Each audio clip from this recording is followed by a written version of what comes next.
El español es una de las lenguas más sensitivas, sensoriales y sensuales, pero no solo por la abundancia de palabras capaces de definir un roce, un sabor, un sonido, un aroma o una imagen, sino porque tenemos expresiones polisémicas intraducibles que cifran todas las sensaciones. Por ejemplo, cuando le decimos a nuestra pareja, "qué rica eres" o "qué rico estás", se lo decimos con el cuerpo y con nuestros 5 sentidos porque olemos, oímos, paladeamos, sentimos y vemos, aunque tengamos los ojos cerrados. Es una expresión que mezcla juego, ternura, deseo, cariño y erotismo sin ser vulgar ni ser explícita, porque también podemos aplicársela a un bebé. ¡Qué rico eres! ¡Ay, qué rica eres! En cuyo caso estaríamos diciendo que la criatura es apachurrable y que está como para apapacharla. Sin embargo, algunos autores fueron capaces de elevar exponencialmente uno de los 5 sentidos a través de sus obras, y me hace ilusión destacarlos de una forma especial.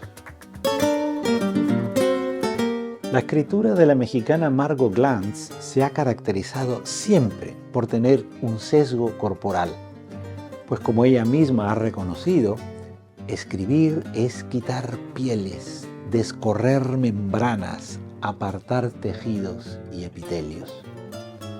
Por eso en las novelas de Margot Glantz encontramos dolores que narran, memorias corporales, textos como secreciones, cuerpos que naufragan, heridas de lectura y fragmentos de anatomías que forman cartografías.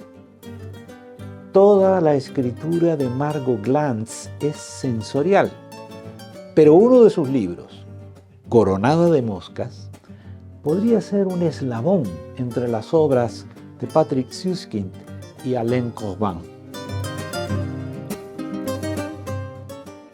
En realidad, Coronada de moscas es un compendio de todos los viajes a la India de Margot Glantz, quien se esforzó por regresar a ese país con una mirada siempre nueva, con lecturas distintas y fuerzas renovadas.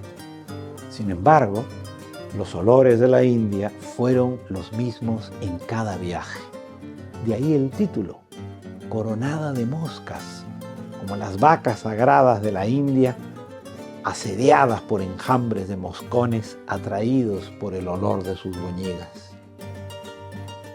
Margot Glantz descubrió que el estiércol vacuno les servía a los pobladores de la India como combustible para los coches, como fertilizante para sus huertos, como material de construcción, como biomasa para cocinar, como producto de limpieza, como inflamable para cremar cadáveres e incluso como alimento, pues para los hinduistas es preceptivo consumir los 5 productos de la vaca: leche, cuajada, mantequilla, orina y estiércol.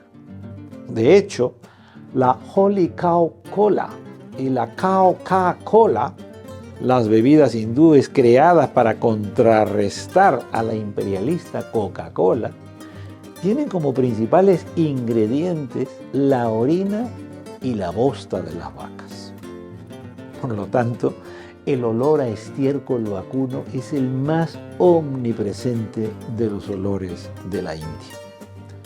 Sin embargo, Margot Glantz también nos cuenta cómo el olor de los cadáveres quemados se pega a la piel, cómo el olor del curry se hace uno solo con la herrumbre de generaciones de orinas, cómo el aroma del alcanfor provoca una sensación de desolación, cómo el perfume de las rosas convive con la peste de la descomposición y cómo el olor de la India la persiguió a través de pesadillas que, ya de regreso en México, la despertaban como un pellizco en el corazón.